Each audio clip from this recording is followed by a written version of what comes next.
Payday. Get to it. Payday's here and the check is in the mail.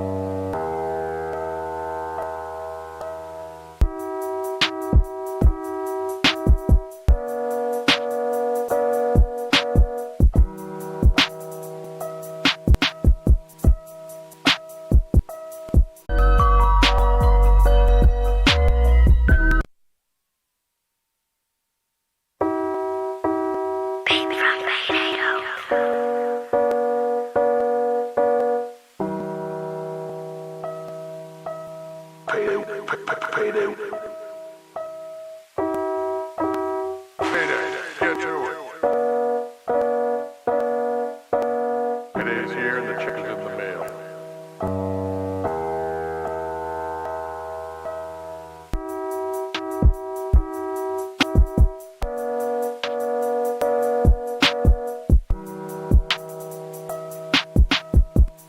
One entertainment.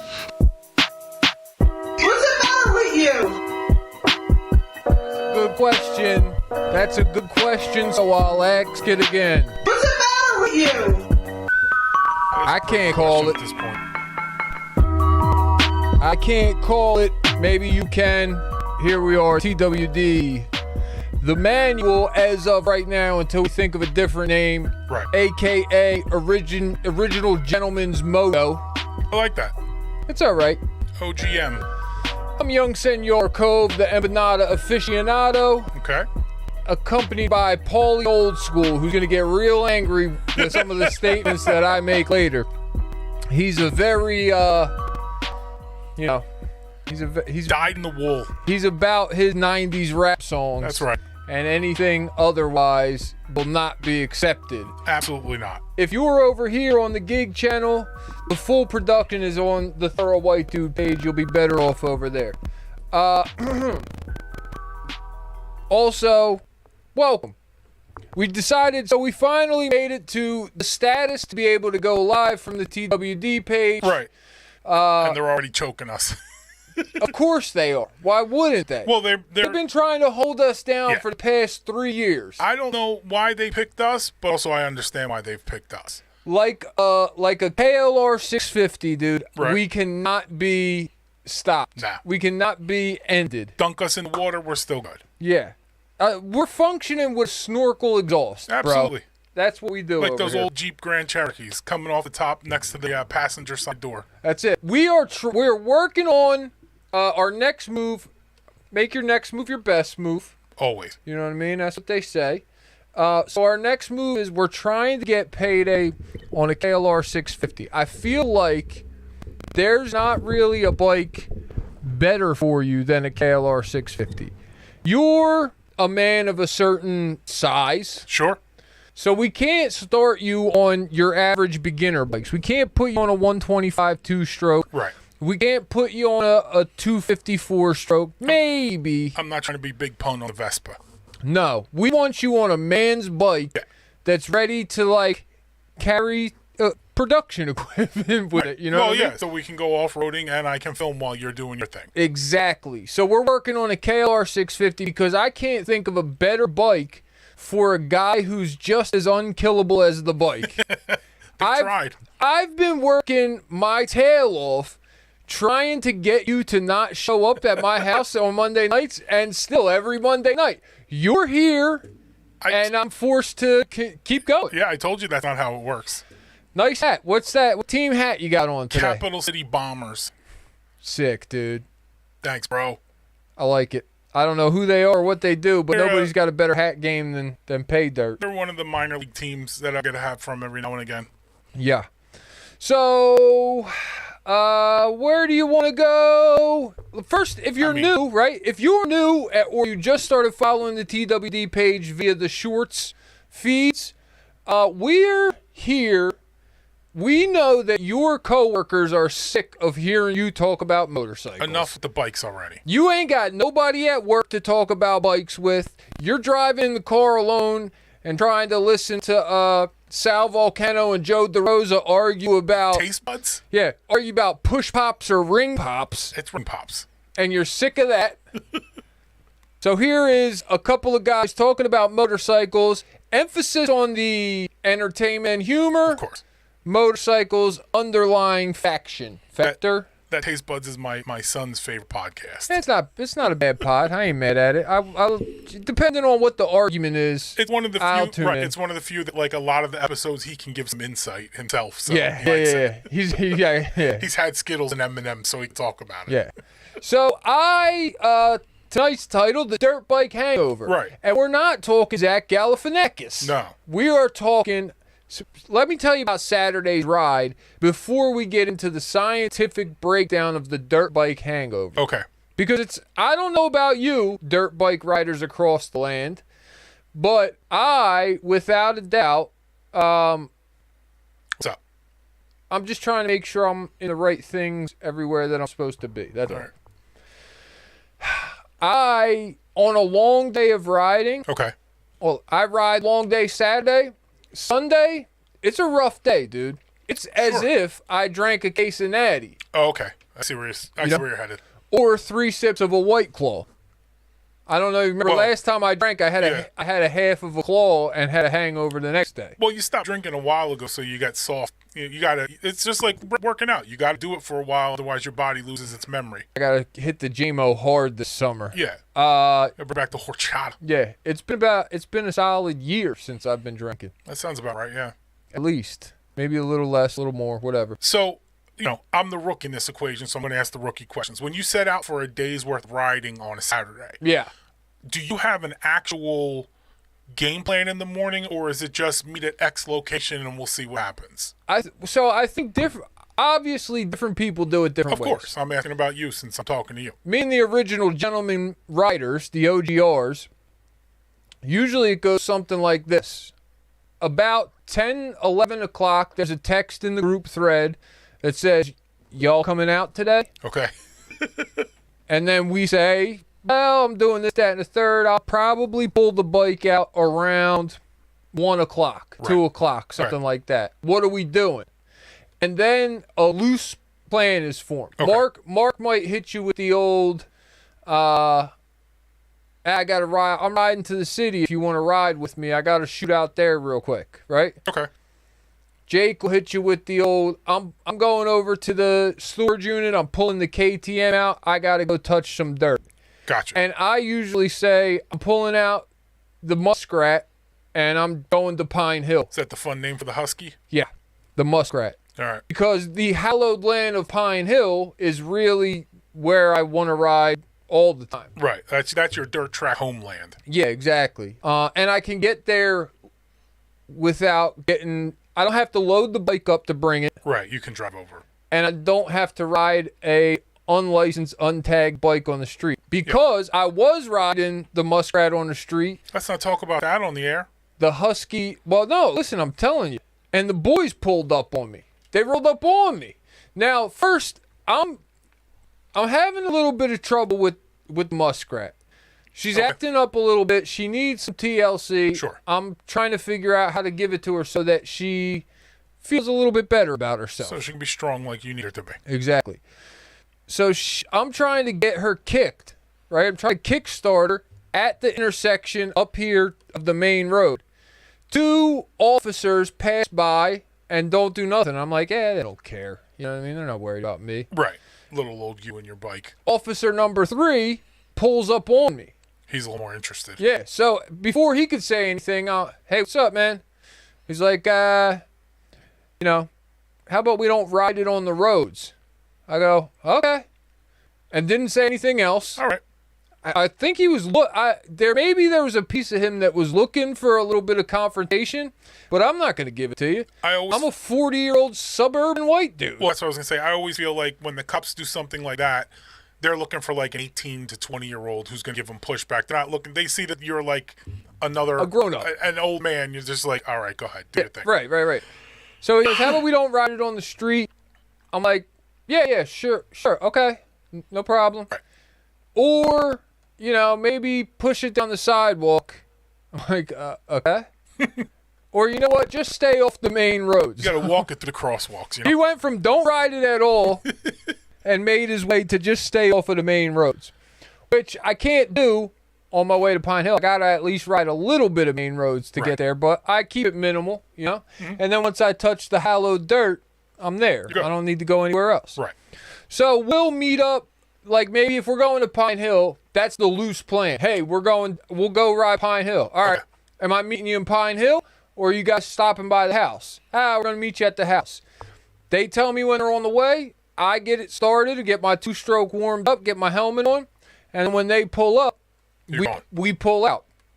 And then our riding consists of, it depends, you know what I mean? We'll ride for half hour and then stop, because some guys that I ride with, no names mentioned, like to enjoy a jazz cigarette. Sure. Riding and jazz cigarettes go hand in hand with my crew. And jelly, as far as I could tell. So we stop, they smoke a jazzer, and then we, talk for a little bit, shoot the breeze. There's a lot of shooting the breeze in between a lot of riding.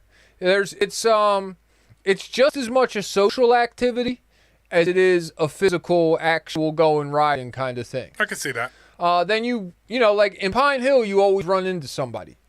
Okay. So we're out there on Saturday. This is where we're going. We're out there on Saturday. It's raining, but raining just enough, right? Okay. It was warm and raining, so it's good. You know what I mean? Right. So the rain's coming down. We're out in the woods. Everything's finally all green. We got all of our plant life back here in New Jersey. Right. Which I appreciate, because I am not a wintertime guy anymore. I want the greenery. Anymore. Yeah. I was once into wintertime. I'm just not anymore. So we're over there. The rain's coming down. We're getting a little bit wet. We're getting a little bit dirty. And we run into a couple of Pine Hill youngsters. Okay. Not too young, in the early 20s probably. And we pull up to, there's a chill spot. We pull up to the chill spot. We say what's up to the kid. Say, nice bike. He's riding a 450 Honda with the dual exhaust, which is sick. A dirt bike with dual exhaust is so sick. You're a pro at that point. I mean, at least your bike is a pro. Yeah. Your bike looks pro, if nothing else. And he was very mild-mannered. Okay. Cool, but mild-mannered. And so we kind of talk amongst ourselves. He's sitting on his bike. I guess he's waiting to meet his buddies there. Okay. He pulls off, wheelies through a whole rhythm section. It's the biggest jump out there, and then just peels off into the woods. We're like, oh, I wasn't expecting that. All three of us went, yo! Gave us a little show and then peeled off. Now, so we ride around Pine Hill. I take him to the river. We ride through the stream.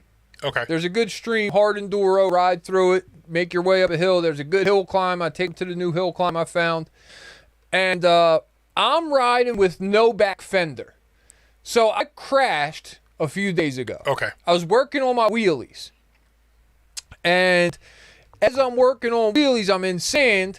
And so the front wheel's not really coming up like I wanted to, because my back wheel's spinning in the sand. Okay, gotcha. So I'm putting more throttle on it before I pop the clutch out. Right. And it's still not coming up. More throttle. Pop the clutch out.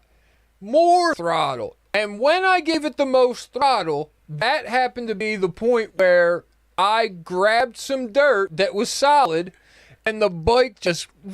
It was like one throttle too many. Scooted out right out from under me, and the back fender cracked off, lands on its side, the side fender cracks. I'm fine. I'm glad that I crashed, because there's a certain, when you're trying to learn a wheelie, there's the fear of the bike looping out. Okay. And so then the fact that it looped out and I was all good and stood right back up and everything was fine except the cracked fender, it's like, okay, cool. Yeah. This ain't bad. I can keep working on wheelies as long as I do it on soft ground. Right. Maybe. You need to get yourself a 12.6 bar otherwise. If I get real good at wheelies, I think I could wheelie the KLX, the 300. Okay. However, that because of the tires, I'm going to have to wheelie it on the street. Mm-hmm. Let me get comfortable wheeling 125 in the dirt first. Right. But my goal of being able to ride a wheelie down the block by the end of summer, it's within reach now, without a doubt. We might have it before the beginning of summer at this point. Maybe. You got three, 4. Well, actually, no. You have like 5 more weeks to the actual beginning of summer. All right, let's see what I could do. All right. Let's see what I could do. So we're out riding. My back fender's cracked off, which then sends anything that I'm spinning through, sends it in a rainbow over my bike, and Right. I'm riding into my own roosts at this point, dude. And we're just starting to get covered in mud. Right. Jake's in front of me, Mark's behind me. Jake's ripping through mud. It's just splashing back at me. We're covered head to toe. Mark's covered behind me. And we're shredding and having a blast. We're in Pine Hill for an hour or two. We decide we're going to make it over to Little Mill, right? And we find a new section of trail that none of us have been to. Oh, okay. They're like, well, what's up with this trail over here? And I think I know this trail. I'm like, I don't think it goes anywhere. But Okay. nobody heard me say that because we still wound up going down this trail, right? And it's single track on the side of a pretty big hill, right? Like, this felt like it didn't feel like Jersey. Okay. Right? It's sloped. It's a long sloped hill with trees on the side of it. Down at the bottom it like goes into a gully, right? Oh, okay. So we're riding along this, and nobody has rode this track for a good, I don't know, months. It didn't look like anybody's rode it since foliage started growing this year. So we're kind of bushwhacking and cutting through things, and it starts getting swampy. So now we're like bushwhacking through ferns and swampiness. And we're on your own trail. Yeah, we're on the single track, and we come to a 100-foot tree down in the middle of the trail. Oh, yeah, the redwoods that New Jersey's famous for. 100 feet wide, right? And probably a good 2.5 to 3 feet high off the ground. Okay. Well, we're not going to just wheelie over that. No. Not yet. At some point, I'm going to have that hard enduro skill set to be able to pop up the front. Yeah. And then hop over it. I just don't have it yet. Just stick with me. I'll get there. Yeah, you're still a rookie. I'll still get there. So we're like, well, it's hard to turn around because we're on single track. There's 3 of us backed up. And I'm just like, you know what? I'm going to start bushwhacking through the brush. Okay. And I'll get around this log somewhere. It has to end. Right. Right? But we can't see the end on either side of us. And I just put the 2-stroke in and put my head down and start barreling through brush, right? Okay. And the good old muskrat is eating everything up. Good. Just eating it up. Find a way through, come back around the log and back up to the single track, which is now still the same single track with overgrown, and we're bushwhacking through. Those guys who both have adventure bikes that are supposedly made, they're the 690 Enduro. They're made for this, right? Okay. I ripped through it a little bit better than they did on the 125. Yeah. Now, I don't know what that's saying. Maybe my skill set is growing. And,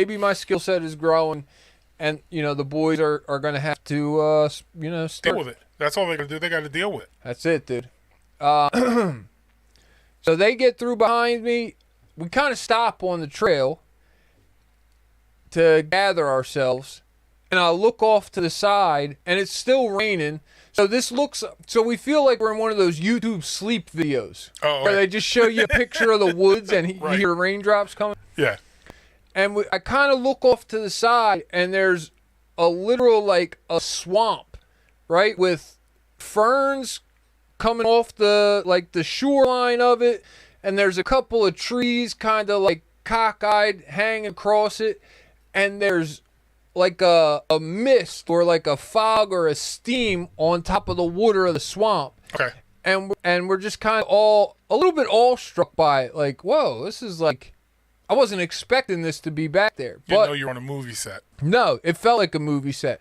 But that's the thing is, like, you get to, when you're bushwhacking hard enduro style, right, the work that you put in, like, you get what you work for, right? Okay. So that whole thing, getting down that single track, getting us around this log that we thought we were going to have to turn around on, it winds up, it paid off. Like, hey, here's your payment for working hard. The dirt bike gods gave us a payment for working our tails off to get past all of that. And we got that little moment of serenity and like, you know, and all the boys, you know, these are nature boys. We're dirt bike guys. Yeah. So they appreciate it just as much as I do. They're tough kids, but it's funny because dirt bike guys are usually pretty tough dudes, but also have like a soft spot for nature. Well, of course, you know, because you need nature. Without nature, what's the like? I don't think, no matter what you do, I don't think a man-made course is going to be nearly as fun as a nice dirt out in the nature riding sort of trail. I don't know if I don't necessarily agree. Short of like running a race or something like that. If you're just out for a cruise, you want to be outside. You want to be in the fresh air. You want to be seeing new fog off the swamp sort of views and things like that. It's interesting. I would say they're just two different styles of fun. Right. You know, like I don't, if you're a guy who rides motocross and like, you're not going to get the same kick of riding a track and sending you 30 feet through the air as I get from trailing through single track and finding an untouched swamp, finding the land of Eden. Right. Eden? Yeah, Eden. That's where Adam and Eve were from. Found Eden. So we worked hard at that. We went and we hit a bunch of hill climbs because I'm getting good enough. The Little Mill hill climbs, a few weeks ago, there was no shot at me climbing those hills. Okay. Now I'm ripping up. We're running laps up hills. We climb up, we come down, we hit another hill next to it, and the three of us are kind of running laps around there. And it was hard work, dude. You know, I crashed. Sure. I crashed. We're dripping. You can't tell what's sweat and what's wet because it's raining outside. Everything's mixed together. We're soaked the whole way through. Yeah. And the next day, you know, I didn't go to the gym that morning. Saturday morning that I didn't make it to the gym, which is unlike me. Okay. I usually go every Saturday morning. But the next morning I woke up and like I was sore, muscle sore. Trying to figure out, did you actually get to the gym? I'm like, man, I'm pretty sore here.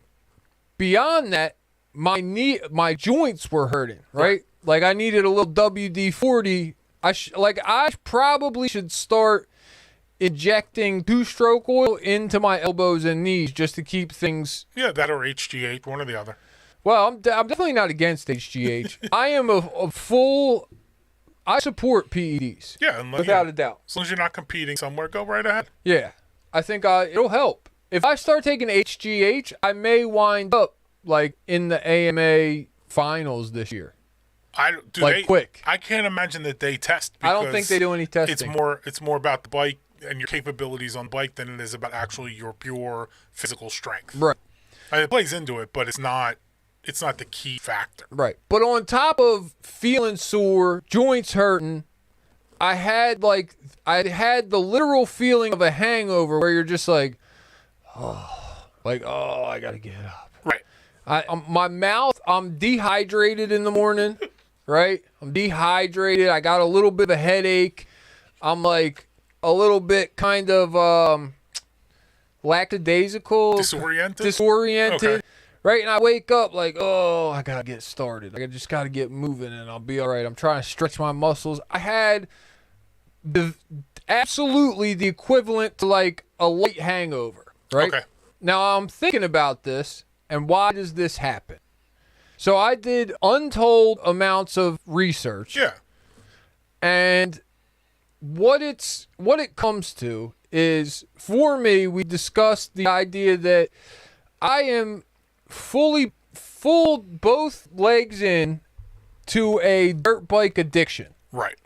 And the reason that I am addicted to these machines and riding them is because of the serotonin and the endorphin rush that comes along with that. Now, I'm on a day like Saturday where I leave at 1 o'clock and get home at 7 and I have 6 hours of keeping my endorphins at maximum flooded. Right. My brain is maximally flooded with serotonin. Yeah. And since because you're not far from where you were riding, so of that 6 hours, 5.5 of it was probably actual riding. Yeah, I mean, at least, 5 hours, maybe less, but most of it is riding. Right. Even when the guys stopped to smoke a jazzer, sometimes I still keep riding. Just like, little, all right, do your thing. I'm right around here. Working on my wheelies. Right. So I'm flooded with serotonin for the whole day, and then I go to sleep, and there's like my brain needs to readjust to like a normal functioning level of life. Yeah. You know, I can see myself. I can see myself going through life, and like many of the people who hopefully come across this, you're going through life and at work, but still thinking about dirt bikes. Yeah. Or motorcycles. If you're a motorcycle guy or a Harley guy, whatever kind of bike, two-wheeled bike is your thing. Maybe Aid is thinking about riding all day, you know? But because it releases that, you have that floodedness of you know, goodness, that wholesomeness in your brain, and then you're empty, right? It's like you fill up your gas tank, you go ride for the day, then your bike is empty and is not going to function without you giving time to get to the gas station, put some more gas in. Do your maintenance, get some more oil going. Exactly. Yeah. So it's a real thing. I don't know that anybody else is a sufferer of the dirt bike hangover, but I for sure, and maybe if I was drinking more or smoking more jazz cigarettes, maybe I wouldn't have the same level of, you know, dirt bike hangover. Because you're splitting time between endorphin providers? Yeah. Okay. It's possible. I don't know. Yeah, you're no doctor. Yeah. But for me, that's how it goes. And then the muskrat is hungover. Sure. By the end of the ride, she's Probably more having than you. Yeah, she beat the heck up, man. Right. Because she's an old girl. You know? If you're on the gig channel, go over to the Thorough White Dude channel. That's where the full, you know, you get the good sound and the good video over there. So she's giving me a little bit of problems. I'm trying to diagnose and it's the two-stroke thing is not as in-depth and intricate as I thought it was. Okay. But it is, there's some intricacies that you have to deal with. And I'm trying to learn all of them to figure out how to keep her running in tip-top shape at all times. Now, there's a possibility that she's just an old girl. You know, she's 15. That's in dog years. I mean, that's 75 or something. Yeah, roughly. So if she's just an old girl, I may not ever get her tip-top shape. I'm hoping, you know, we'll see what happens with a couple of tweaks here and there. I might at some point wind up rebuilding my own engine, rebuilding my top end. I would love to have a shop to do it at. Right. Because I don't really have like a clean shop and a space designated for that. It's going to be tough to do that in a shed that's, you know, also filled with Christmas decorations and children's toys. Is that a one-day procedure if you have room to work? It might be. All right. I don't really know, you know? Okay. Well, figure that part out, because if it is a one-day thing, I can probably get you the space that you need. You got somebody with a shop? I do. All right, great. Hopefully, we keep climbing these charts and we have Our own shop. Yeah, we have our own shop In fact, we do the show from like the office space in the shop. From the corner shop. Yeah. Of course. Be like the Adam Carolla show. Yeah. Doing it live from the warehouse. So, the coach, Right. 690 Jake, the coach, sends me a picture today. Okay. And it's just a dented up car. Uh-oh. And so I'm Do like, you recognize it as being his car or anything I like don't that? know what kind of car he drives, honestly. I only see him on a bike. So I'm like, is that your car or did you hit that car? Right.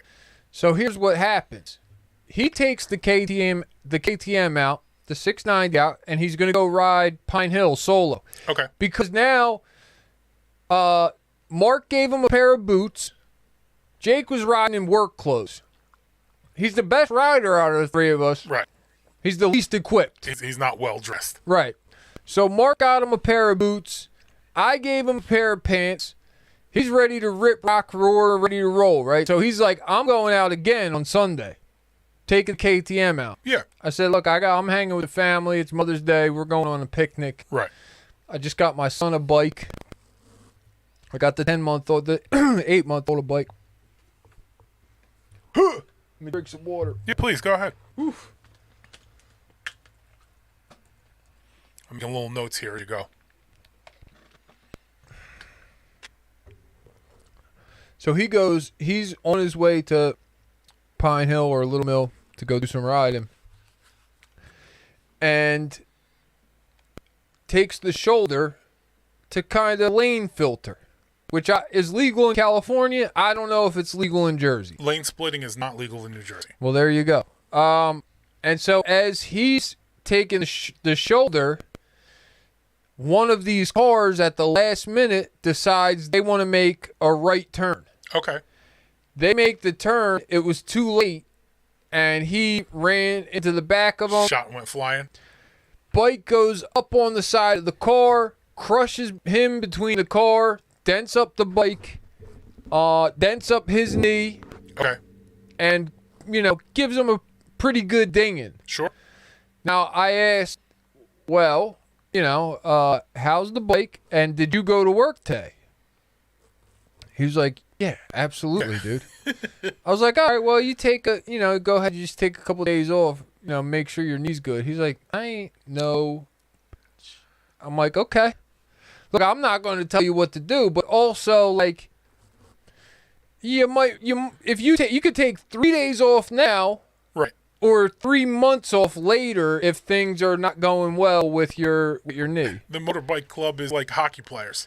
Yeah, you just get back out there. Come back next period. Every time that I've crashed and gotten hurt, it hasn't stopped me. Right. I've had one that I kind of when I hit my knee on a root before I was wearing knee pads. Okay.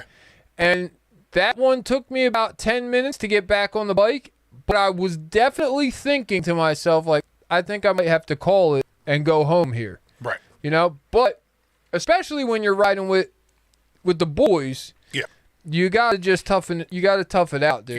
You gotta just put your head down and just go. You gotta deal with it. It's Yeah. part of being tough is a thing that, though the world at large may not hold it in the same regard that we once did. The world at large might look at a guy and go, like, toughness isn't. You don't have to be tough. Right. You can be sensitive. Right. It's okay. As a matter of fact, it's more attractive to see a man who's sensitive. You're allowed to be hurt. But not in this world. Not if you're an original gentleman rider, dude. Not if you're OGR. That getting hurt stuff. You're allowed to be hurt. Yeah. But you're not allowed to give up. There's no giving up. You can put your leg up at midnight when you're resting. That's for the it, night. dude. Yeah. We'll get you home in one piece. Yeah. But We'll even drop you off at the hospital if we have to, but when we're done. None of that quitting stuff. Right. This week, on Bikes I've Touched. Oh, nice. We are finally, here we are.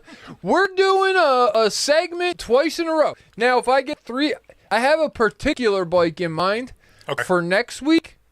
If I do touch that bike this upcoming week, right, I'm hoping to get some footage with it. It's something super sick. Let's not tease it out. Let's talk about this week's bike that I touched. It's super sick. This week is also super sick. Now, I ride with the boys. Right. They're both riding KTM 690 Enduros. Okay. One of them is a 2020 or a 2021, and one is a 2017. Okay. So they're both, they're not old. They're both relatively new. I think both of them have less than 1,000 miles on them. They are equipped in 2 different ways, right? Now, I rode Mark's. Mark has his risers on it. The bars are up. He's got a steering stabilizer. Okay. So a steering stabilizer, I don't know who it's made for. It's not made for me. I'll tell you that. Okay. You need a microphone stabilizer. I need one of those too. A steering stabilizer is not particularly made for me. I don't like it, right? Okay. So I hop on Mark's 690 a week or two ago, maybe a week ago, and it's high, right? It's way higher what dirt bike video games you playing now? Excite Bike. There's only one dirt bike video game ever. It's Excite Bike. I mean, you're not wrong. So I hop on. Marks is high. Okay. I still try to take off, even though I'm barely tippy-toeing it. And I'm in a sand pit with the steering stabilizer that you really got to fight to turn the wheel. Okay. So now I have 700 cc's under me. I got the bars are not turning in my favor. Okay. I'm fighting with them to get it to turn. Right. And I don't even have the comfort of being able to just put my feet down and like just hold, balance myself should I need to. Right. So I take Mark's 690 for about a 35-second ride. I do a big loop, I come back, and I'm just shaking my head like, nope, not for me. You know, especially because I just hopped off the 125 that weighs 200 pounds less than the 690s do. So I can throw it around. The steering is loose. It's a 2-stroke, so it's different way to, you modulate the clutch differently. And I just kind of forget about it and go like, I thought I loved this bike. Right. Like I thought this was my dream bike. Mm-hmm. Maybe I'm wrong, right? Okay. So Saturday we're out, and the coach says, he's like, you know, now the coach and me have rode together a handful of times. We're pretty cool. We're cool. He'll call me up. We could chat on the phone, whatever. We've built a little bit of a relationship. Yeah, we got a friendship. A little bromance. So I don't know if I would say that. We got a friendship. So he's like, you go try my bike if you want. It's way different than his, you know? Like, you might like it better. Okay. So I'm like, all right, well, when we get out to the sand pit where everything's clear and I don't have to fight through, I don't have to bushwhack through Fern Gully. Right. Then I'll give it a shot. Okay. So I do that. I hop on it, right? It takes me a second. However, so Mark is taller than me. Jake's maybe a 2 inches shorter than me. Okay. He has his bike adjusted accordingly, right? So his bike is about 1.5 inches, maybe 2 inches lower than the other 690. So immediately I'm flat-footing it. I'm like, okay, cool. Right. There's no steering stabilizer on it. So it feels a lot more like what I'm used to. It's looser. Yeah. So now I take off on this 690.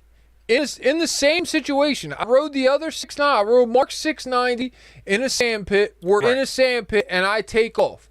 And I'm like, oh, this is way different, right? Now, the first thing that I notice about this is I came from a 125 Bumblebee Mosquito to this 690. It doesn't have that vibration. It's there, right? But it is nowhere near like my Husky 125 is, right? So I'm like, oh, this feels nice, right? And then, a little bit of throttle. The throttle isn't overwhelming. The power is there. Without a doubt, the power is there. And if you want to call on it and hit that throttle hard, that bike's going to pop up for you. But it's not overwhelming. Where like Mark 690 is very responsive. Okay. So as soon as you twist that throttle, it pulls you. What do you got, a big up there? No. Something was going to fall on my head? It looked like you were going to knock the whole thing over. It's good now. All right. So it's a lot smoother on the throttle. Now, once I get accustomed to it, this feels like a dirt bike ready to be kind of thrown around a little bit. Just a very heavy dirt bike. Okay. Right? So as I'm ripping through the sand, I'm banging through the gears, trying to, maybe get it up to fourth. I don't need to get to 6 in the sand. That's not going to happen. But I'm see if I can get to fourth. Two things happen. One, I hit a jump that I'm catching air off of on the 125 because it's so light, and a 2-stroke kind of rides on top of the earth, where they say 4 strokes feel more planted. Okay. Right? So I'm catching air off of this little bump on my bike, and I hit it in 3rd gear and nothing, right? Because this bike is so much heavier. Right. You'd have to hit it in 4th probably, and then, really crank that throttle down. Yeah. So I noticed that the weight is one of the things I noticed. But I think the weight also attributes to that bike riding so smooth and not having that vibration, I think Right. that's one of the things that keeps the, and it's KTM, which is, about as quality as you can get. They say Huskies are like KTM and Husky and Gas all made by KTM. Okay. So it's like Lexus and Honda, right? Lexus and Toyota. Yeah. They would say, most people I think will say Husqvarna is the Lexus, KTM's the Toyota, Gas is the Scion. When they had Scion. Not Scion. No, that's what it was. Like that. But yeah, but no, I couldn't make that. Yeah, I don't think I haven't rode a Gas, so maybe it is. Maybe it is Scion. I don't know. Now, as I'm riding through this sand, it feels like the KTM 690 in a sand pit feels like a snowmobile. Like I imagine a snowmobile feels. Like that front wheel is just gliding, dude. Just gliding across the sand. And you're steering with your back tire, basically. Okay. And it was such a interesting feeling in comparison to what I'm used to. It was great. It was like this is the Cadillac of dirt bikes as far as I've, ridden thus far. Right. And I love it. I think it's a phenomenal bike. I think that I was right to have this be my dream bike. Now you're back on board again. I don't think it's my dream bike anymore. Okay. But that's because I have seen the light of the two-stroke. Right. So I think that my dream bike winds up being a KTM two-stroke. Okay. Just a little bit of a bigger bore and maybe a little bit more equipped for the kind of riding that we're doing. So and a little newer, so I have to deal with less maintenance. You're throwing these names around like KTM and Putt and whatever. Do the big boys not play in this realm? Like, is there no Honda or Yamaha or anything like that? So these are Honda and Yamaha. Nobody's really focused. There's a couple of brands. It seems like the Europeans are more focused on the two-strokes and the Enduro than the Japanese bikes. Okay. Right? So the Japanese guys, Yamaha makes a two-stroke. They have the YZ125 two-stroke. I don't know if it's the YZF or the YZX or whatever YZ it is, that the two-stroke. Sure. They have a 250 two-stroke. Okay. I don't know that Kawasaki is still making a two-stroke. I would assume so, but it's just not. It's not their focus. They're more focused into motocross, whereas, and KTM is the big boy. KTM. Oh, I'm not knocking them. I'm just noticing. No. I think inside, and maybe I'm wrong, but I think inside of the dirt bike game, KTM seems to be held in pretty high regard by most guys. That's kind of like the top of the charts. Yeah. Okay. But the European brands are more focused on the enduro bikes, the two-stroke enduro bikes. Right. Where they're making the 250 and the 300 enduro two-strokes that are geared for trail riding rather than racing. They do the racing bikes too, but they kind of have that part of the market cornered. Whether it's KTM, Gas, Husqvarna, which is all one, or Beta. Beta is an Italian brand. Okay. There's Sherco is a French brand. They do the same. They're kind of all in the same lane. A new company just came out, and they're not new, but they're kind of making a resurgence, called Rieju. Okay. Now, Rieju is a Spanish company. I figured. And they basically bought the rights to Gas. KTM bought Gas, which was a Spanish company. So now it's Austrian because it's under KTM. Right.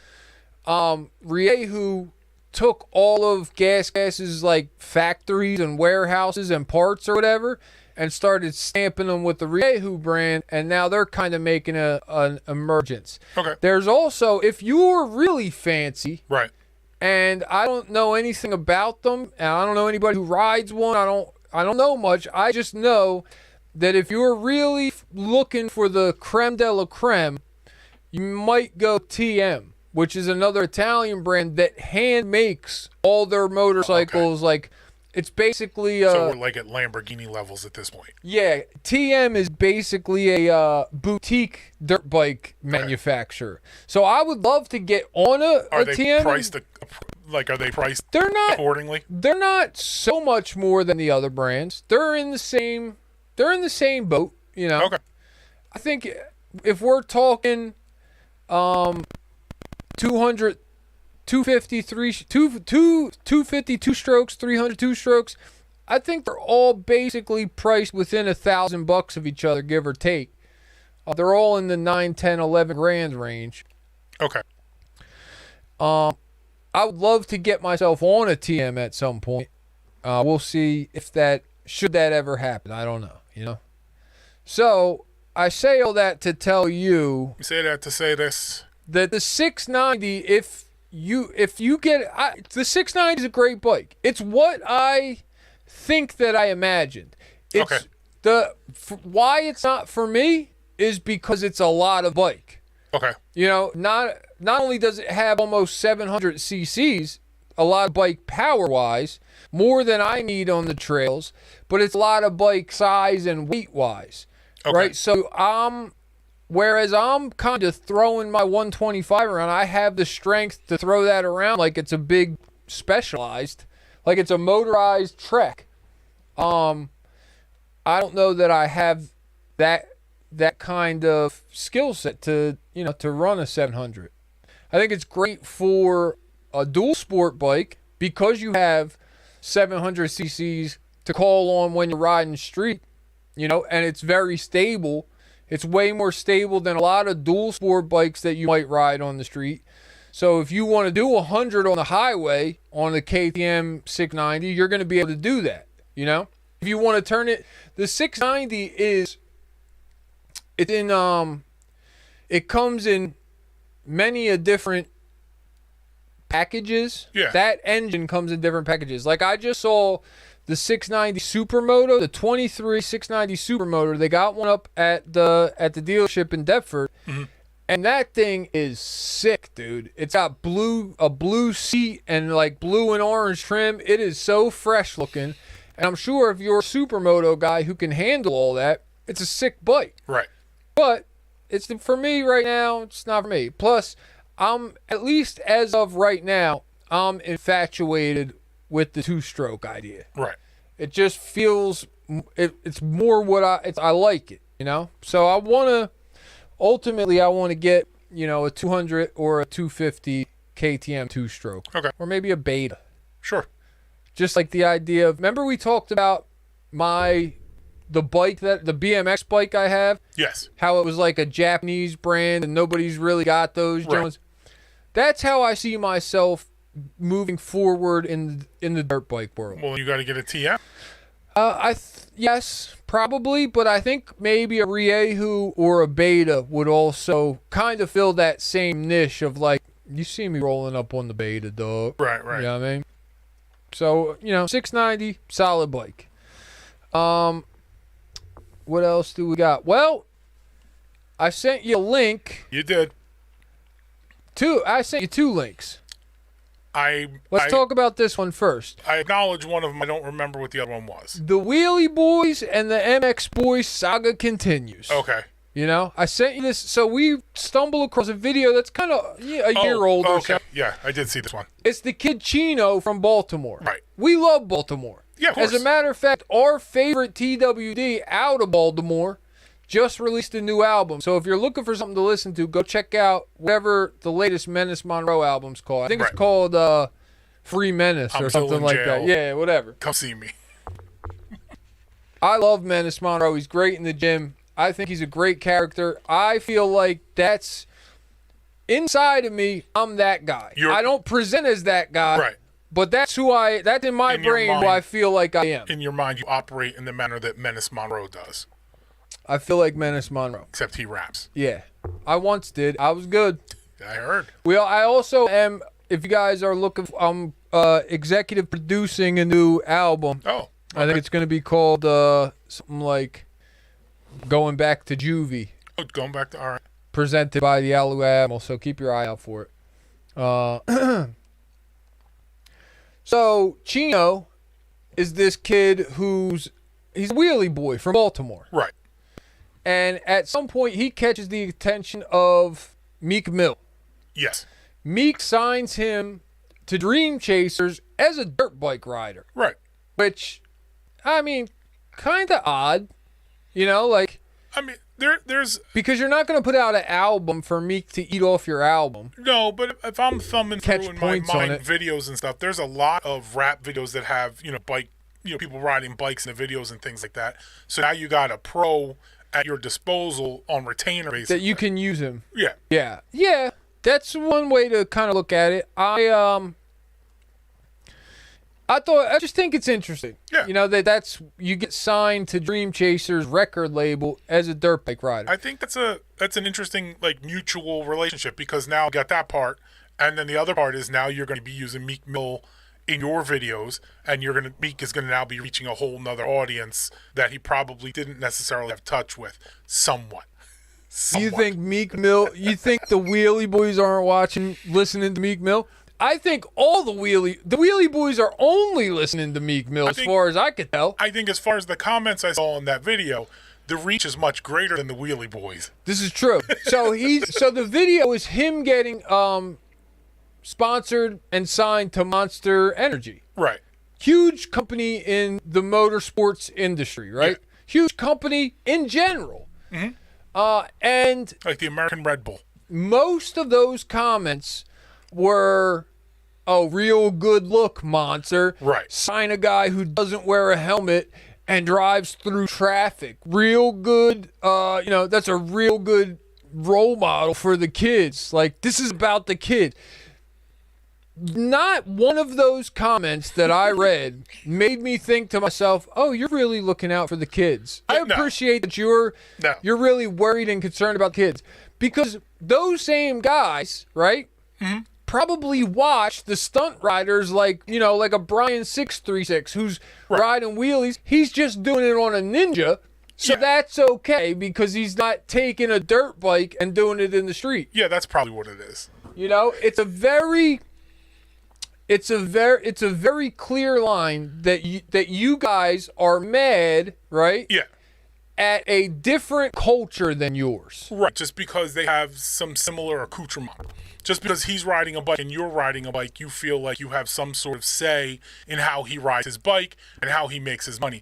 Now, the weirdest part of that to me is the idea that, this is a company that pretty much just sells hardtacks in a can. Yeah. I don't think at the point in time where you're being sponsored by Monster, you can't really complain to Monster about being unsafe. We want them to have morals. Right. Yeah, exactly. We want Monster to you guys, that's a bridge too far, guys. I don't know. You guys went too far by signing the guy who doesn't wear a helmet. Right. Let me keep my heart 140 beats per minute while I'm sleeping. It was fine when you were selling caffeine to middle school kids. Yeah. When you're giving middle schoolers 300 milligrams of caffeine, that's okay.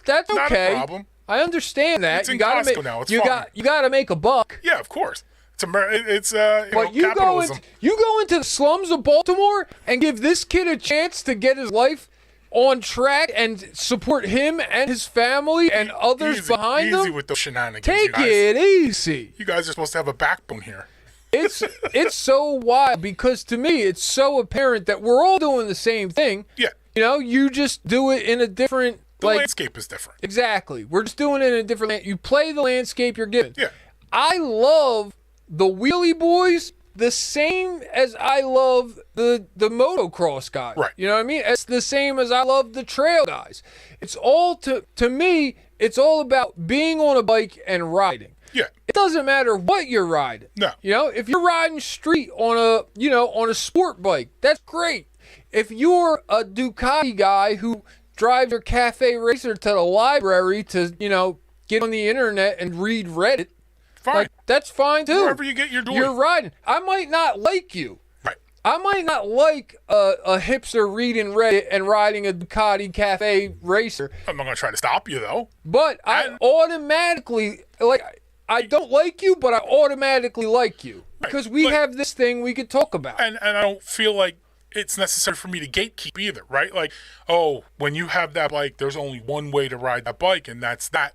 And if you're doing it in any other manner, you're worthless. What are you gatekeeping for? On the road, you see it with Harley guys. Yeah. Right? Guys will be out riding. Now, the OGs, the OGRs, both have Harleys tucked in. Mark's got 2 Harleys tucked in his spot. Right. Jake's got a Harley, got a Road King. They've got chromed out, loud, manly Harleys. You know what I mean? They're not riding a Honda Shadow trying to pass for a Harley guy. These guys got the real deals. Yeah. So, I love the Philly Fanatic on the quad. Don't we all, Victor Coco? That's where my wheelie obsession started at. They should get Chino to dress in the Philly Fanatic suit and wheelie that quad around the vet. They should get Chino just to ride with the Fanatic. Like, make it the 2 of them together. That would be dope. But you see it with the Harley guys. They won't wave to us sometimes. No. You know, like, I give the wave to the acoustic motorcycles. Right. That's not mine. I heard somebody else say it, but it's good, right? I'll give the wave to an e-bike guy. Acapella bikes. Whatever you're riding. If you're out here riding, we're in the same plane, dog. Right. We're about the same business. There's no reason not to look at it that way. The Harley guys, there's a little bit of a difference in what we're talking about because the Harley guys are a specific group within a group. But if you're out in the dirt, riding your motorbike, jumping, making jumps, doing tabletops, whatever it is you're doing that is very dangerous stuff, don't tell me that I can't ride it in the street and be dangerous. We're both doing the same thing. Relax. Right.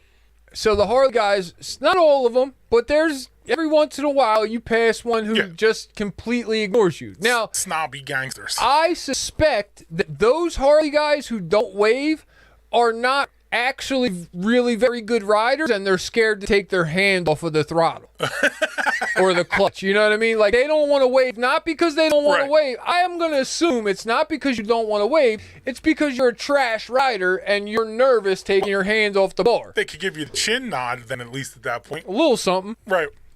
So, but that's what keeps going on with the wheelie boys and the trail boys. And it really just, it's ridiculous. I love the wheelie boys. Mm-hmm. I love seeing Chino swerve through traffic on one wheel, side to side, across the street, up on the curb, off the curb. I love DirtBike Rel is the illest to me, right? Philly, right? Yeah. DirtBike Rel is Philadelphia's Chino. Right. Well, he was Philadelphia's Chino. R.I.P. One Way Corey. Like, these guys who are out in traffic doing wheelie boy, I love it. I think it's tremendous because it's a skill. It's absolutely a skill set. You're not going to say these guys don't have skill. No.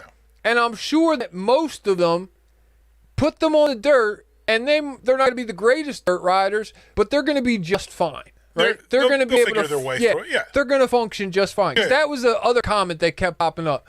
Oh, I bet you put him in the dirt, he ain't nothing. Like, no, I'm pretty sure you put a guy like Chino in the dirt, he's going to be all right.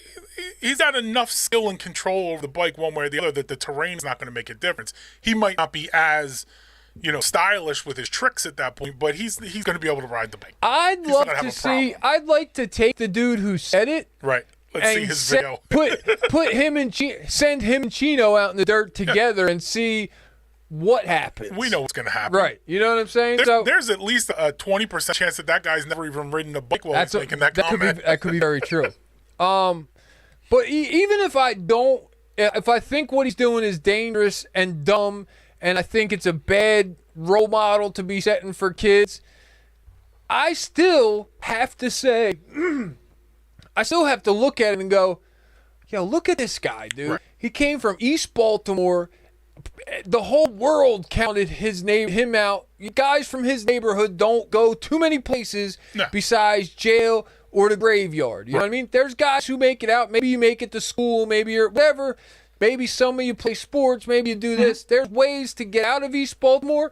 But by and large, that's a neighborhood that swallows people up. Yeah.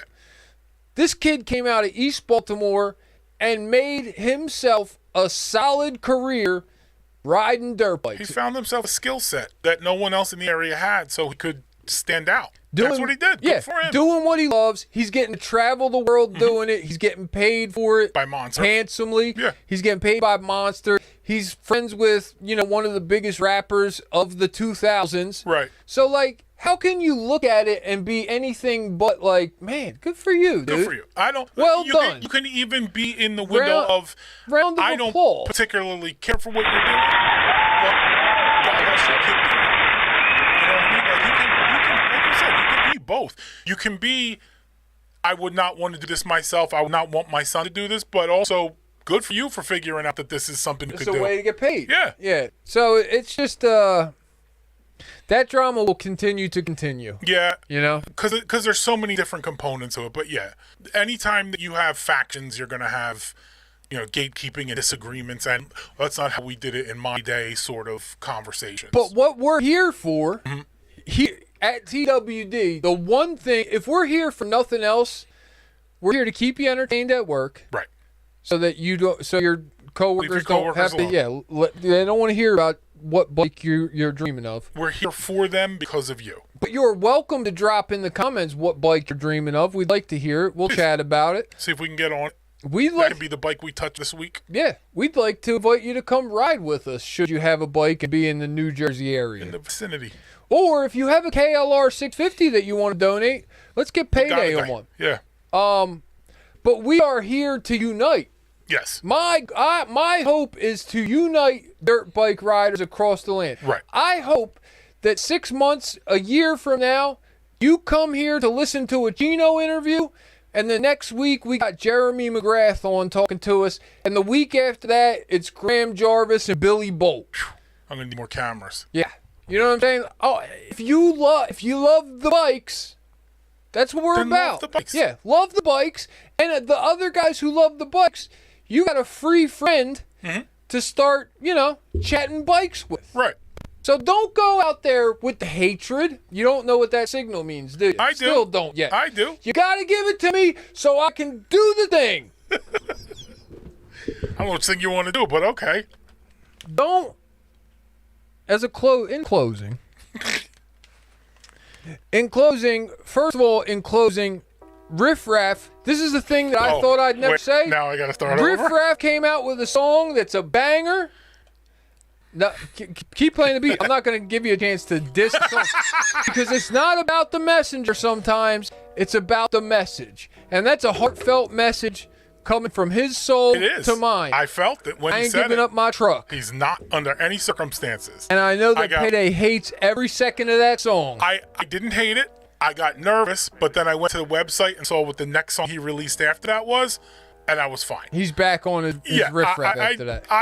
That song was fine. It was, he was obviously doing it as kind of a lark. Yeah. But